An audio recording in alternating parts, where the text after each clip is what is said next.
Amém. Glória a Deus, irmãos. Bom dia. Bom dia. Tudo bem? Isso é bom estar aqui, isso aqui. Graça e paz, queridos. Deus sempre é bom e a gente pode muitas vezes não entender e não compreender, mas Ele sempre é bom. E a gente precisa entender, assim, nós estamos falando esse mês sobre missão, e a gente precisa entender um pouco mais a fundo, compreender exatamente a missão, não na perspectiva que normalmente a gente pensa, ou naquilo que é um aspecto do simplesmente ir e falar acerca do Evangelho. E a gente precisa compreender que nós precisamos, na realidade, ser a missão de Deus no mundo. Quando nós olhamos as Escrituras e compreendemos aquilo que seja a vontade de Deus, daquilo que Ele fala, nós podemos observar algumas coisas importantes que a gente tem reforçado, ensinado, falado aqui, e que é extremamente importante compreendermos. Porque se não entendermos, o que nós vamos fazer na realidade, sermos mais religiosos do que, de fato, aquilo que Deus espera de nós e deseja de nossas vidas neste mundo e o plano e o propósito dele para nós neste mundo. Isso é extremamente importante, porque se entender, não só a jornada, embora difícil, ela ficará mais leve, mais tranquila de fazer. Porque nós vamos fazer entendendo as coisas e entendendo sem aquela necessidade que muitas vezes nós colocamos a nós mesmos um fardo que não precisamos carregar. E Jesus falou sobre isso, sobre a questão do fardo, né? Que o fardo dele era leve, que a gente deveria depositar o nosso aos pés da cruz. E a gente precisa aprender isso, e existe uma canção que fala acerca disso. E isso é extremamente importante que, embora a jornada não seja fácil, embora seja uma jornada de muita luta, de muitos problemas, muitas dificuldades, ela é tranquila, ela é leve. Por quê? Porque nós fazemos e aprendemos a fazer dentro de um propósito de Deus. Vamos errar, vamos falhar, vamos cometer os pecados que normalmente a gente comete, mas a gente levanta e continua como Pedro nos chama para fazer, em termos de perseverarmos, para crescermos, para amadurecermos, para chegarmos à plenitude de Cristo, à maturidade que Deus planejou para nós, que é sermos a semelhança do seu Filho. O que a gente precisa entender da missão de Deus e lembrar, e não podemos esquecer, que a gente conversou, nós conversamos aqui sobre o que é missão, a importância da missão, e a gente lembra sempre que missão fala do quê? Fala de um encargo, de uma responsabilidade, de um compromisso, tá? Que é a nós conferida. Foi isso que nós conversamos no primeiro domingo deste mês, acerca dessa missão. E é importante a gente entender que a gente tem uma missão. Mas quando nós olhamos na perspectiva, aí, nós discutimos em grupo tudo a questão da missão de Deus. E do que é de fato essa missão? O que Deus tem, algo que Ele planejou muito antes dos tempos eternos, ou seja, antes mesmo de criar o mundo, de nos criar, Ele já tinha estabelecido um propósito, que Ele queria algo. E o que era este algo que Ele tinha planejado? Criar a sua família. Ele já tinha planejado Cristo, já tinha planejado a cruz, de maneira que nós chegássemos ao quê? A sermos semelhante a Ele. Ou seja, Ele nos fez, como fala lá em Romanos, a imagem de Cristo. Por que Deus fez isso? Essa é a coisa mais importante de entendermos. Porque o propósito dele, que Cristo veio ao mundo para quê? Para revelar o Deus invisível. Por que Deus nos fez a imagem de Cristo? Para que nós revelemos, assim como Cristo, o Deus invisível ao mundo. E a gente precisa lembrar que o quê? Que Ele nos fez a imagem do seu Filho. Mas quando Ele fala da imagem do seu Filho, Ele está se referindo a Jesus? Não, Ele está se referindo ao papel desempenhado por Jesus, que é ser o Cristo de Deus. Tanto que Antioquia o que aconteceu? Foi a primeira vez os cristãos chamados, ou nós fomos chamados de cristãos, ou seja, os cristinhos, embora no sentido como o Ari explicou aqui na quarta-feira, o sentido é pejorativo. Não tem problema, para nós está tranquilo, porque na realidade nós fomos chamados para sermos como Cristo, para sermos seus imitadores, para fazer as mesmas coisas que Ele. E tanto que Ele nos incumbiu da missão. Ele disse, assim como eu fui enviado pelo Pai, eu vos envio. Então, qual é o propósito, qual é a missão de Deus que Ele tem e estabeleceu antes mesmo da criação? É para que esse Deus invisível fosse conhecido de forma visível a todas as pessoas. Cristo veio para revelar isso. E dessa missão Ele nos incumbiu, com um propósito maior ainda, que é formar uma família, que a família é a sua igreja, o corpo de Cristo. E nós somos colocados neste corpo como pedras vivas de um templo que Ele está construindo para a sua habitação. De maneira que a oração do Pai Nosso seja expressa e revelada, ou seja, que a vontade dEle ocorra aqui nessa terra, como ela é realizada nos céus. Então nós temos essa missão. Esta é a missão que Deus tem para as nossas vidas e o que nós precisamos entender, que nós somos chamados para isso. Essa é o propósito das nossas vidas. E o que nós precisamos lembrar antes de mais nada é que não existe o intuito e nem o desejo de Deus que a gente, nisso tudo que a gente tem que fazer, que nós formemos prosélitos. O que são prosélitos? São pessoas que se convertem à nossa religião. Jesus veio estabelecer uma religião, o cristianismo? Não, ele não veio estabelecer religião nenhuma. Ele veio para revelar o Pai, mostrar o ser humano que Deus tinha planejado, de maneira que espiritualmente, ou seja, com o ser espiritual que nós somos, possamos viver de forma plena esse ser que Ele criou. E Jesus veio para revelar a isso. Não só veio, mas como nos resgatou, nos comprou para o Pai, para que nós vivamos neste mundo como Ele, revelando o Deus invisível ao mundo. O nosso propósito é esse. O propósito da nossa vida é essa. A missão que nós temos é essa. A razão do nosso viver é este. Tem alguma outra coisa para fazermos? Não. Tudo que fizermos, tudo que nós andarmos, todo o nosso agir e nosso falar, nós temos que revelar Deus. Por isso a gente precisa entender isso. Se entendermos isso e isso estiver claro, nós conseguimos só não compreender a missão de Deus, mas a nossa missão neste mundo. E essa missão, ela tem uma abrangência, e a gente precisa entender isso. Por isso, quando a gente fala de missão, nós estamos falando do quê? De alguns fundamentos que a gente deve ter. E esse fundamento envolve o quê? Envolve, primeiramente, aquilo que Jesus falou lá em Mateus 28, 19 e 20, que lemos aqui já no primeiro culto. Ide, portanto, fazei discípulos de todas as nações, batizando-os em nome do Pai, e do Filho, e do Espírito Santo, ensinando-os a guardar todas as coisas que vos tenho ordenado.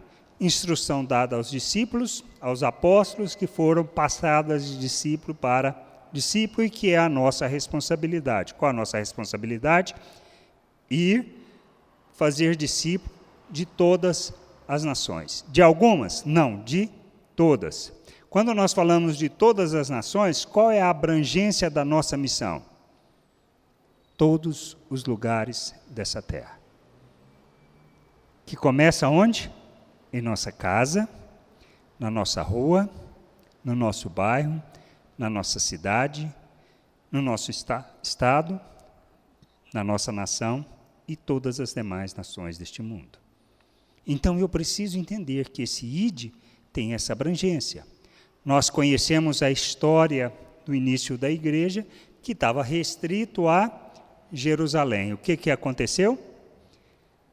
De repente, uma perseguição. Começou a perseguição. O que aconteceu? os discípulos começaram a sair por toda aquela região, fugindo da perseguição. Por quê? Porque o ID não estava funcionando. Estavam restritos, estavam tranquilos, estar em Jerusalém. E nós somos acomodados. Mas o que nós não podemos é esquecer que é nossa responsabilidade ir. E é nosso papel ir. De quem? Todos nós. É para alguns? Não, para todos nós. E aí nós vamos discutir a forma como que nós vamos, mas nós não podemos esquecer da nossa missão. Qual é a nossa missão? Revelar o reino de Deus neste mundo. Ser expressão do Cristo, do nosso Senhor neste mundo. E missão é uma coisa que eu tenho uma opção? Não, é um encargo, uma responsabilidade. Jesus, quando usou o id, ele nos deu a opção? Não, ele disse que era para ir, era uma ordem, um imperativo. Então nós precisamos entender isso, que faz parte da nossa vida. O que nós não podemos esquecer é, nós não estamos aqui para implantar uma religião. Nós não estamos aqui para converter as pessoas ao cristianismo. Nós estamos aqui para ensinar sobre o reino de Deus, a viver o reino de Deus. E isso é extremamente importante, e isso faz diferença. Por isso, quando eu entendo, primeiro, a ordem de Jesus, depois o que eu tenho que ter, o compromisso com a sua vontade. Porque se eu não tiver o compromisso com a vontade, farei eu aquilo que ele está pedindo? Não. Isso, por exemplo, é um exemplo que a gente tem lá, perdão pelo exemplo, mas é em Isaías 6,8, diz assim: depois disso, ouvi a voz do Senhor que dizia: a quem enviarei? E quem há de ir por nós? Disse eu: eis-me aqui, envia-me a mim. Então depende do quê? Da minha disposição de ir, de compreender a vontade de Deus e me submeter a essa vontade, dizendo que estou aqui. O que Jesus falou acerca da seara?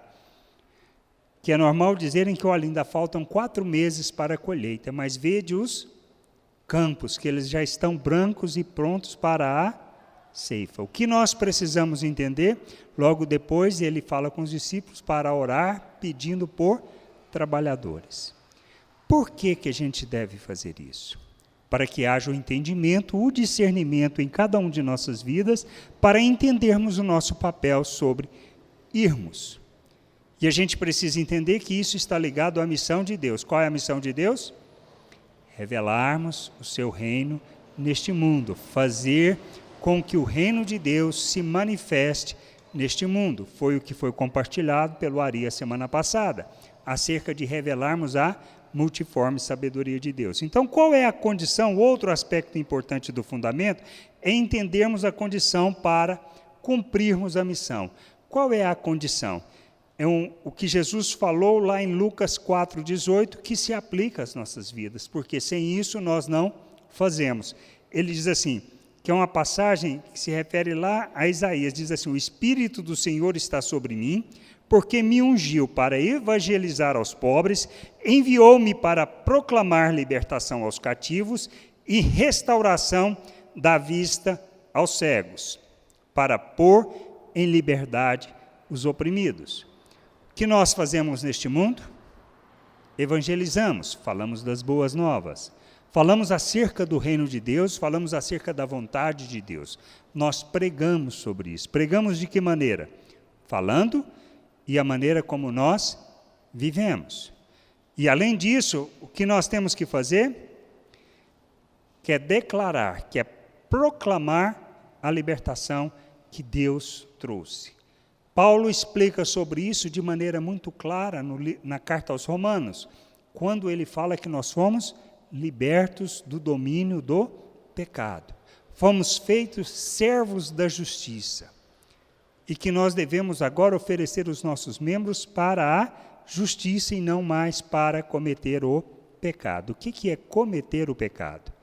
É quando nós vivemos uma vida que não é por fé. Ou seja, qualquer coisa que eu faça, mesmo que sendo boa, se não for baseada na fé, é vivermos em pecado. Isso quer dizer que nós temos que andar segundo as promessas que Deus nos deu, confiantes de que Ele nos capacitou, nos habilitou, para que a gente cresça, para que a gente amadureça, para que a gente, fazendo a jornada com entendimento, segundo o que está lá na segunda carta de Pedro, no capítulo 1, de 3 até o versículo 11, que fala acerca disso, que Ele nos capacitou, que Ele nos deu da sua natureza, ou seja, somos coparticipantes da sua natureza divina, e Ele nos habilitou para rejeitar as paixões humanas.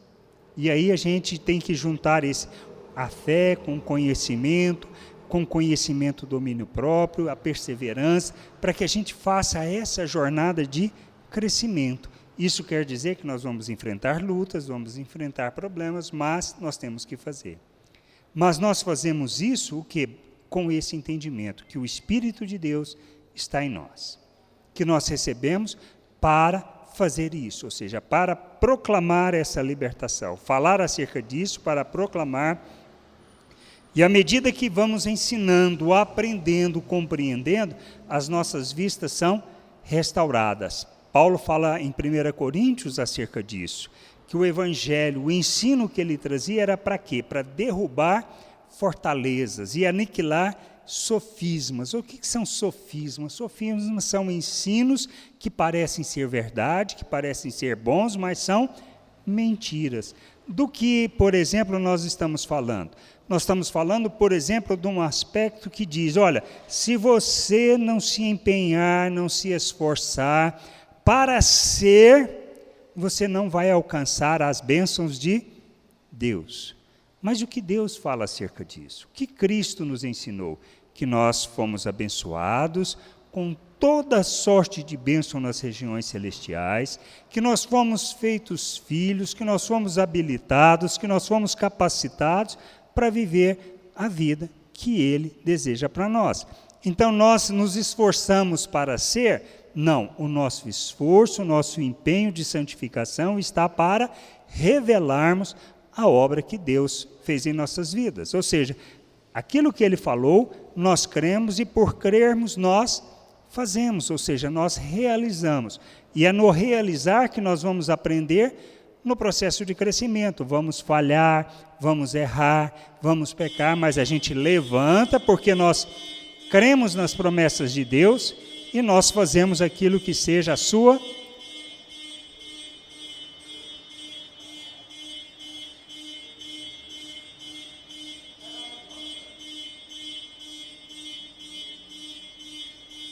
aparecendo aí, não está? Amém. Que Deus nos livre dessa buzina, né? Amém. Então, o que nós precisamos lembrar é dessa condição. Quando Paulo fala acerca disso, de derrubar fortalezas e aniquilar sofismas, é desse restaurar a vista, é de iluminar o nosso entendimento para que a gente compreenda. Porque quando eu vou fazer a jornada na perspectiva de que eu tenho que me esforçar, me empenhar para ser, ou seja, para alcançar alguma coisa, a jornada é difícil. Quando eu faço na perspectiva do entendimento que Deus fez a obra na minha vida, que Ele me criou, fez uma nova criatura, e que Ele nos deu da sua vida, nos deu do seu Espírito, derramou da sua autoridade em nossas vidas, o que nós precisamos é crer nisso e realizar essa obra. E à medida que a gente vai aprendendo e entendendo isso, a jornada fica mais fácil, porque não é um empenho para ser, mas é um empenho para expressar aquilo que já foi feito. Aí passa a ser só uma questão de entendimento, de transformação de consciência, que é o que Paulo fala na carta aos Romanos, no capítulo 12, no verso 1 e verso 2.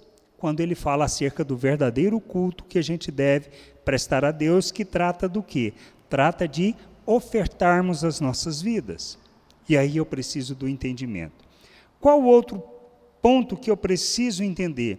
É acerca do que já foi falado aqui, que é a questão do propósito da missão. Qual é o nosso propósito? Qual o propósito que essa missão que Deus nos deu? Uma está lá em 1 Pedro 2,9, que diz o quê? Vós, porém, sois raça eleita, sacerdócio real, nação santa, povo de propriedade exclusiva de Deus, a fim de proclamardes as virtudes daquele que vos chamou das trevas para a sua maravilhosa luz. Quando nós falamos acerca de proclamar as virtudes, nós estamos falando de quê? De revelarmos as virtudes de Deus, que fala de quê? De misericórdia, de graça, de bondade, e revelarmos o fruto do Espírito na nossa jornada. Essa é uma parte do processo. Outra parte do processo é o que está em Efésios 3,10, que diz o quê? Para que pela igreja a multiforme sabedoria de Deus se torne conhecida agora dos principados e potestades nos lugares celestiais. Qual a razão do nosso viver? Qual o propósito da nossa missão?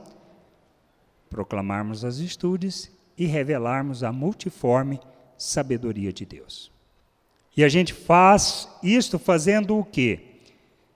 Indo por todo o mundo, por todas as nações, em todos os lugares, que começa dentro da nossa casa. E agora o chamado de ir para longe é para aqueles que entendem, compreendem e entendem o chamado de Deus para isso. Todos nós temos esse chamado para ir para longe? Nem sempre. Nós vemos, por exemplo, no caso de Paulo especificamente, o que foi? Que o Espírito os chamou. Quem chama é o Espírito. Eles estavam lá, Barnabé, Paulo e outros irmãos na igreja lá em Antioquia. O Espírito falou, separai para mim agora o quê?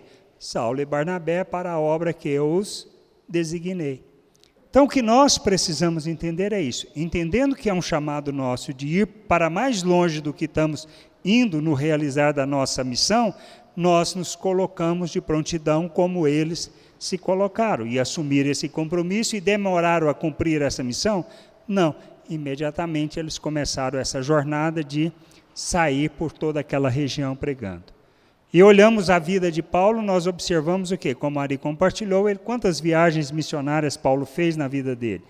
3 viagens missionárias.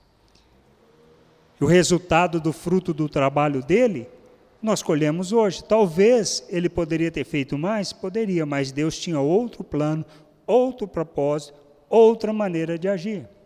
Por isso ele passou boa parte da vida dele preso, porque se ele não tivesse passado preso, nós não teríamos muitas das cartas que nós temos hoje. Está entendendo a maneira de Deus agir? Muitas vezes nós pensamos em mais coisas, mas Deus pensa diferente. E é isso que a gente precisa entender e compreender. Por isso, ao entender isso, ao compreender, o que mais eu tenho que entender nesse aspecto e nessa jornada? Que faz parte da nossa vida. E que a gente só anuncia o Evangelho quando nós entendemos isso. Lá em 1 Coríntios 9, 21 a 23, Paulo, escrevendo a esses irmãos, ele diz assim, tem um pedaço antes que ajuda também nesse entendimento, mas esse pedaço é suficiente. Aos sem lei, como se eu mesmo o fosse, não estando sem lei para com Deus, mas debaixo da lei de Cristo, para ganhar os que vivem fora do regime da lei. Fiz-me fraco com os fracos, com o fim de ganhar os fracos. Fiz-me tudo para com todos, com o fim de, por todos os modos, salvar alguns. Tudo faço por causa do Evangelho, com o fim de me tornar cooperador com ele. Posso anunciar o Evangelho segundo a minha perspectiva, segundo o meu pensamento, segundo as minhas atitudes? Posso. Vou colher resultado?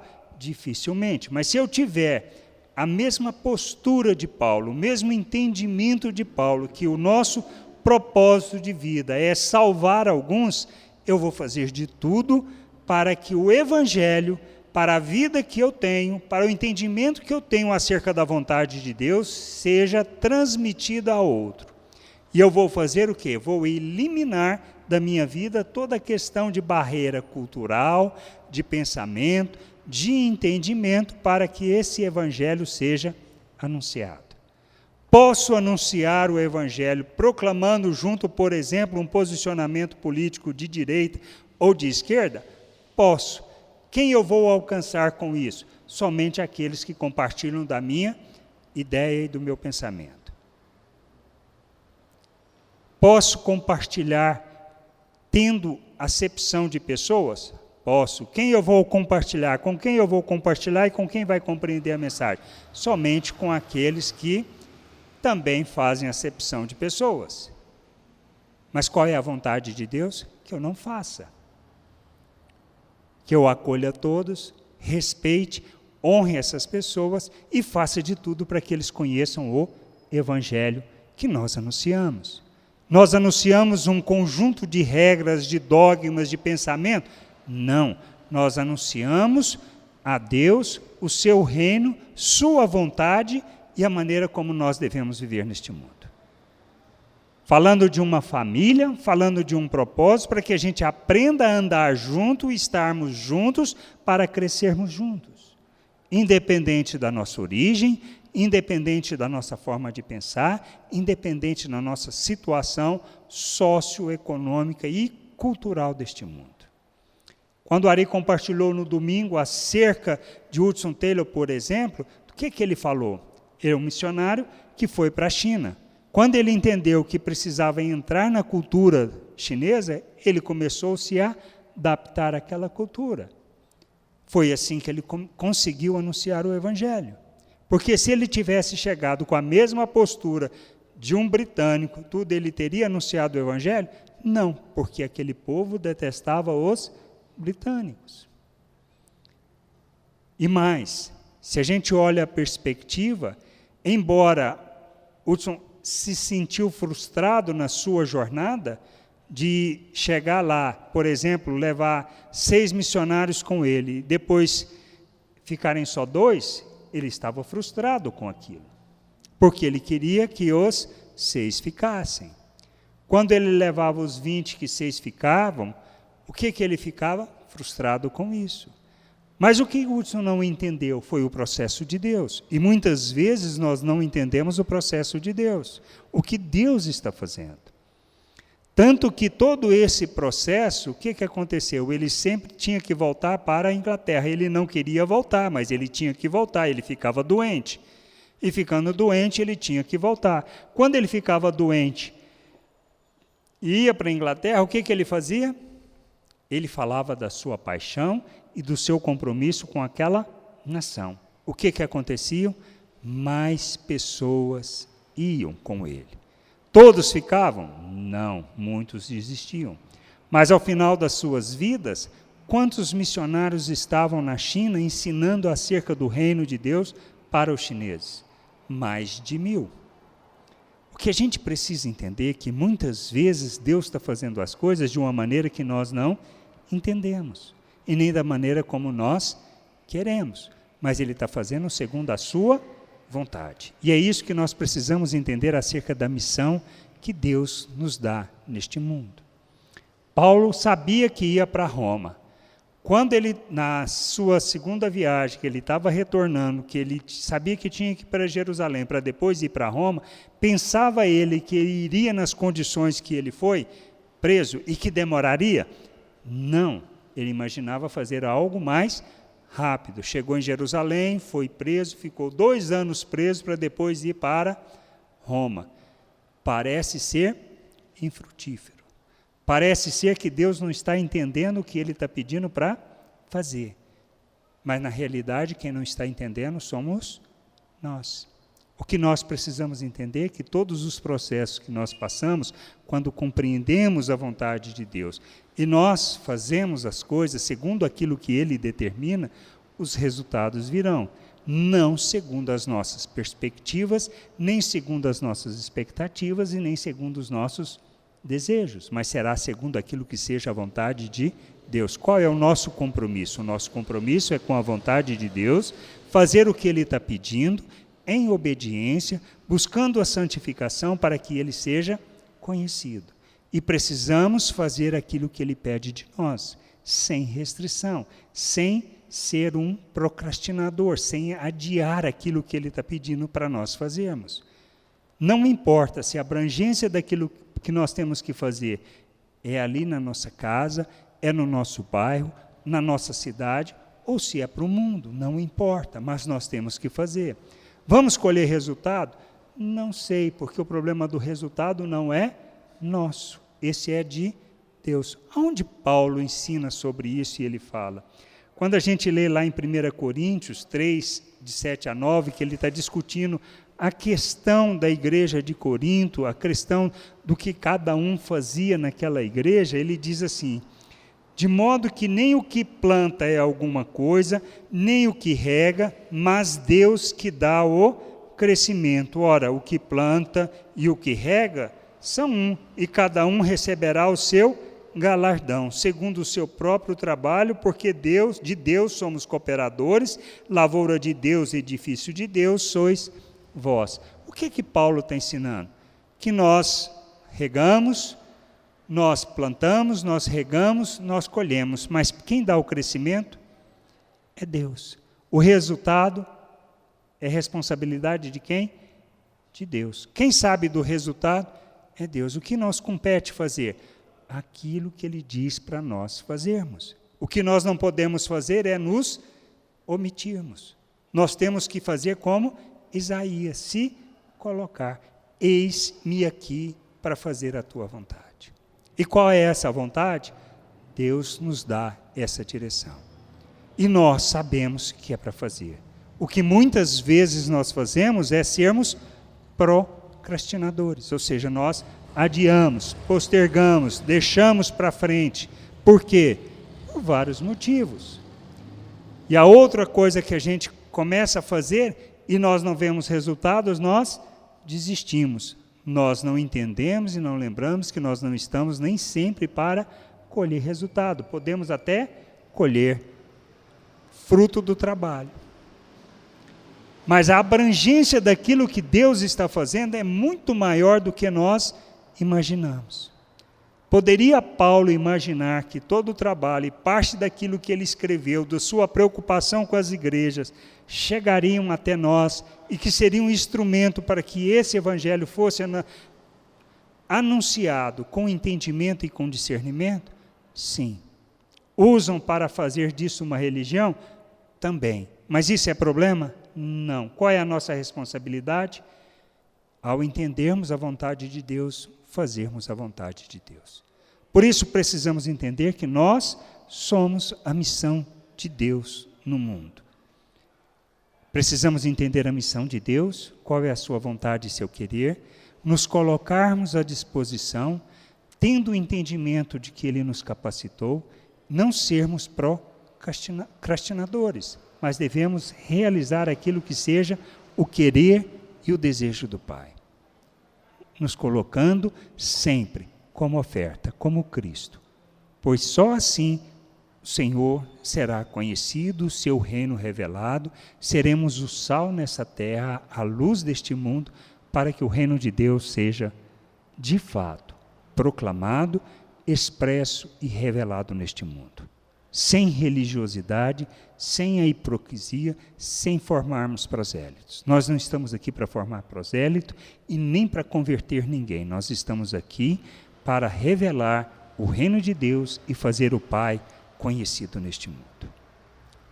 Para que a gente, entendendo que nós temos que fazer de tudo para que as pessoas conheçam a Deus, nós vamos abrir mão do nosso pensamento, da nossa opinião, dos nossos desejos, para que Ele seja conhecido e todas as pessoas possam ser alcançadas com o Evangelho.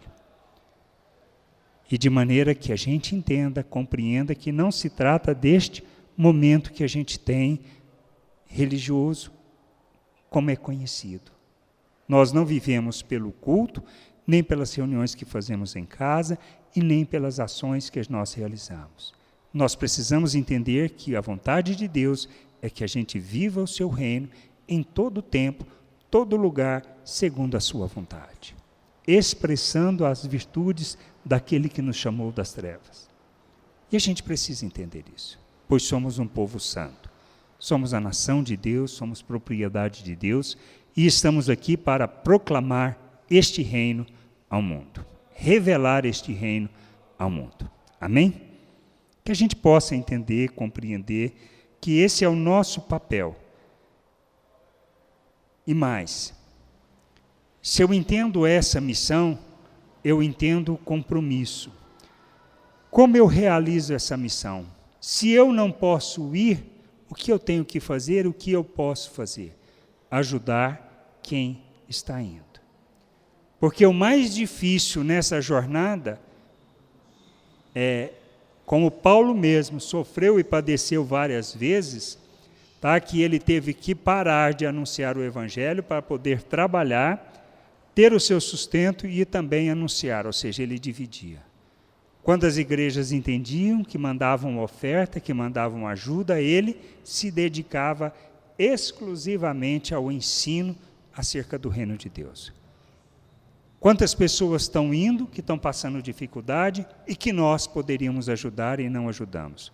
Ou muitas vezes que nós nos comprometemos com algumas pessoas e 6 meses depois, 1 ano depois, nós simplesmente deixamos de ajudar.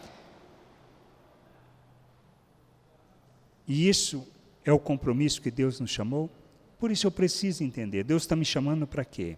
Eu posso ir, mas posso ajudar também. E ajudar é um compromisso até que Deus mande parar. Enquanto Deus não mandar parar, eu não posso parar.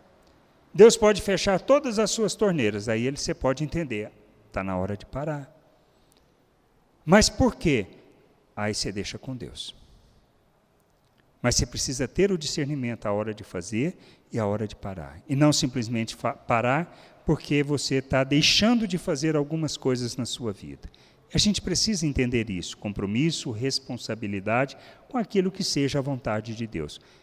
Podem colocar isso para nós? Não, ninguém coloca isso para nós. Nós aprendemos acerca disso e aprendemos a ser oferta em favor da vontade de Deus. Amém?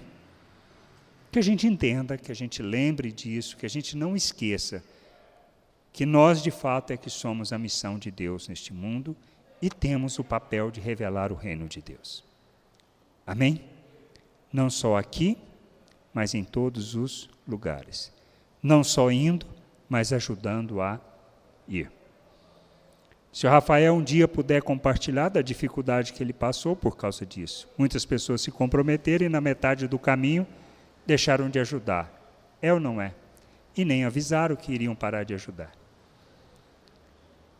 Conheço pessoas que estão hoje, na minha casa a gente ajuda pessoas que estão fora do país. Quantia grande? Não, quantia pouca. Mas conversando, mais da metade já deixaram simplesmente de dar ajuda para ele. Está passando apertado? Tá. Mas ele sabe o papel que ele tem para fazer, o compromisso que ele tem com Deus e a vontade de Deus. E ele está fazendo. E a gente precisa entender isso. Amém? Vamos ficar de pé?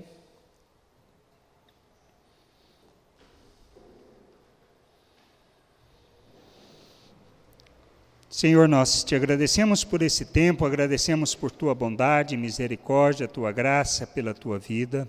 Agradecemos por tudo que o Senhor faz, por tudo que o Senhor nos ensina.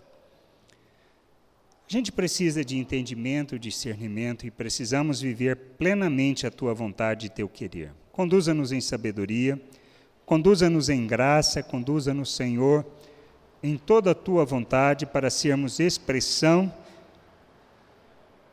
da tua glória, expressão das tuas virtudes, Senhor, neste mundo, revelando o teu reino, manifestando, Senhor, toda a tua vontade, para a glória, louvor e honra do teu nome. Ensina-nos, Senhor, abra o nosso entendimento para que a gente possa, em todas as coisas, manifestar o teu reino. Obrigado por tudo, Pai. Te agradecemos em nome de Jesus. Amém.